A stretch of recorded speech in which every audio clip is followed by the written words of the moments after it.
News at 10 is next tonight. Expect some big investments for the Albemarle County school system's 2025 fiscal year. We have the latest numbers from the superintendent. Plus, two different Charlottesville murder cases taking place with both suspects pleading guilty today. We'll have a breakdown on both cases. People will actually be able to vote for who they really want and not feel like they have to play a game. And a voting system that's been adopted in Arlington County may be adopted in Charlottesville. Ever heard of ranked choice voting? Well, we'll break it all down for you. It's 10 o'clock. Time for your Fox Virginia News. Now, Fox Virginia News at 10. Well, good evening, and thank you so much for joining us tonight. I'm Alexia Williams. And I'm Ashley Brooks. We're going to come back to those stories in just a moment, but first, here's Travis with your Fast Cast. And now, your CBS 19 Weather Authority forecast from the Bright Star Care Charlottesville Weather Center. Despite the clouds this afternoon, we did manage a high of 60 degrees in Charlottesville. Limited sunshine in those clouds. As we've mentioned the last few days, kind of a precursor to a storm system that'll move through the area overnight, but we will keep mild temperatures overnight.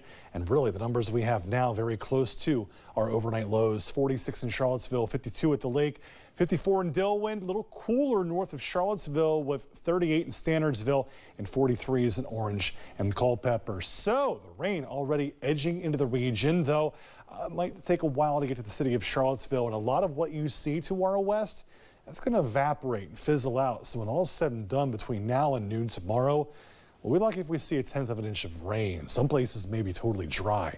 That said, scattered showers tonight, low 48 degrees, obviously cooler temperatures north of Charlottesville. And then for Friday, showers up until about noontime, very scattered. And then sunshine slowly returning in the afternoon, but another warm day with a high of 62 degrees. The weekend ahead, it'll be dry, but not going to be as warm. We'll talk about that in just a few minutes. Thank you, Travis. Well, our top story tonight at 10. Two people are in serious condition tonight after a rollover crash on Route 29. This is video from the scene. It happened just before 7 p.m. near Dominion Drive. Police say one car tried to switch lanes and ended up going off the road, rolling over and landing upside down just outside of First Citizens Bank. Two people were inside and were taken to UVA Health in serious condition. Charges have been placed against the driver, a 62-year-old woman, for reckless driving. Former state delegate Sally Hudson, who ran for state senate in 2023 but ultimately lost in the primary, is still trying to make her dent in democracy. During a recent Charlottesville City Council meeting, she spoke about ranked choice voting. While serving in the House of Delegates, Hudson carried a bill that made ranked choice voting a possible choice for localities. Fox Virginia's Garrett Whitten explains. Ranked choice voting is an alternative voting system that allows voters to rank multiple candidates on a ballot in order of preference. Since Hudson's bill passed, it has only been adopted in Arlington County, but the city of Charlottesville could be next. Ranked choice voting is one of those things that move us in the direction to become a more perfect union. It's a voting system that has been adopted in Arlington County, the only Virginia locality that's done so and used it since it was passed in the General Assembly in 2020. People will actually be able to vote for who they really want and not feel like they have to play a game. Nicholas Cove, a member of Veterans for All Voters, spoke at a recent city council meeting exercising the nonprofit's mission to advocate for election innovations. It brings more powers to the voters and more choices to them. It better represents us, and it incentivizes coalition building and more positive campaigning. Ranked choice voting is a small change to ballots that can make a real big difference for democracy. Former state delegate Sally Hudson, who ran for state senate in 2023 but ultimately lost in the Democratic primary, is still trying to make her dent in democracy. At the same city council meeting, she spoke on the matter after it was pitched by the city's registrar. While serving in the House of Delegates, Hudson carried a bill that made ranked choice voting a possible choice for localities. It's been a long time coming, and a lot of people have put in a lot of hard work, but we're making serious progress. She says all 5 councilors unanimously supported moving forward with drafting an ordinance. If adopted in Charlottesville, it would take effect for the 2025 elections. At this point, ranked choice voting is in play in cities and states, big and small, across the country, from New York City to Oakland, California. This is something that makes me exceptionally proud to have done that service, and proud to be an American. Now it's important to note, council merely supported drafting an ordinance but didn't adopt it. If adopted, Hudson and groups like Veterans for All Voters say they will help voters understand how it works. In the studio, Garrett Whitten, Fox Virginia News. All right, Garrett, thank you. Well, AT&T says in a statement that it has now resolved the day's massive service outage. A U.S. cyber official tracking the AT&T outage told CNN that there has so far been no indication that that outage was caused by malicious cyber activity, but the investigation is currently still ongoing. Over 70,000 people with AT&T across the nation experienced cellular outages earlier today, leaving them unable to make calls, text, or connect to the internet without Wi-Fi. Just a short time ago, AT&T issued a statement saying, in part, quote, "We have restored wireless service to all of our affected customers. We sincerely apologize to them. Keeping our customers connected remains our top priority," end quote. Now, if an outage happens again, here's some simple tips from officials. Another thing they could try, if supported by their phone and they have access to Wi-Fi, is to enable Wi-Fi calling. Another thing would be to turn airplane mode on and off again. That would prompt the phone to try to reconnect to the cell tower. And Powell also said that throughout today's outages, the Emergency Communications Center was able to receive and make calls with no problems on their end.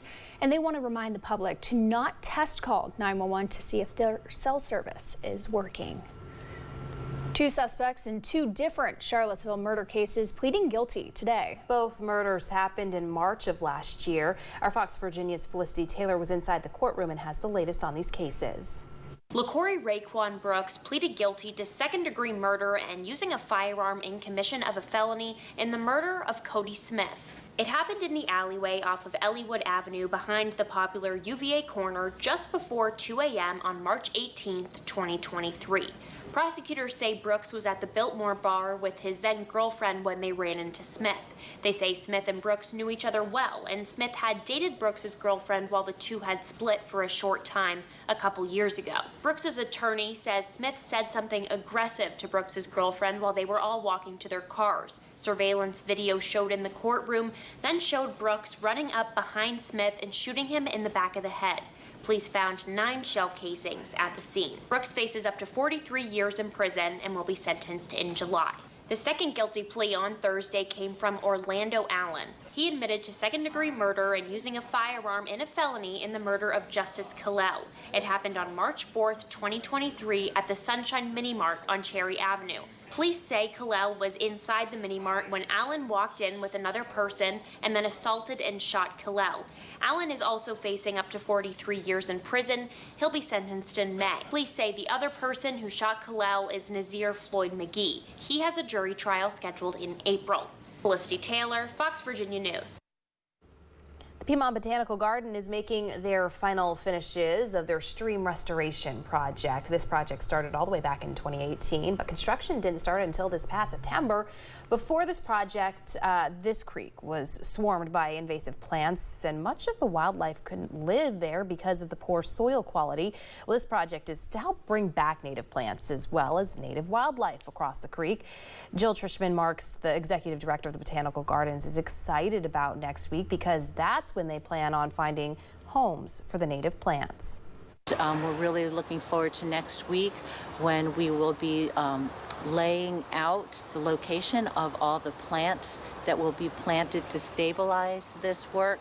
There's over 700 woody plants, and that includes trees and shrubs, and over 1,000 herbaceous plugs that will be planted. So she says this project will be finished by March and free to the public to access.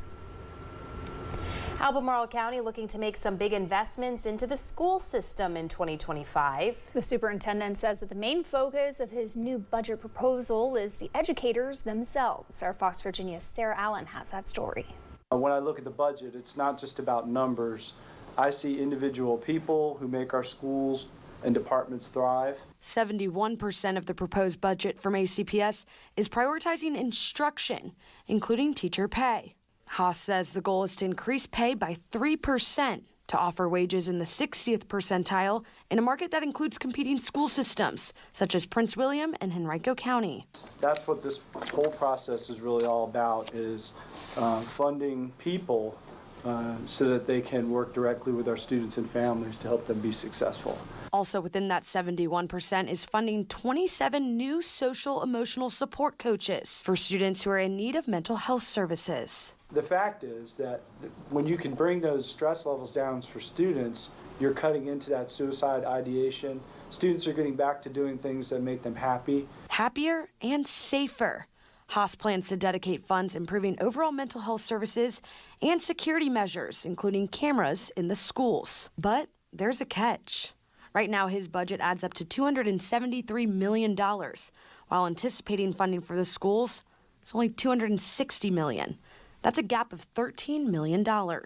Haas hopes this gap can be minimized. We have ways to address a gap like this. I don't want to get ahead of the process because really, as we move forward, we're going to continue to collaborate with the school board to identify what the priorities are. They plan to balance the budget and have revenues finalized by May of this year. In Albemarle County, Sarah Allen, Fox Virginia News.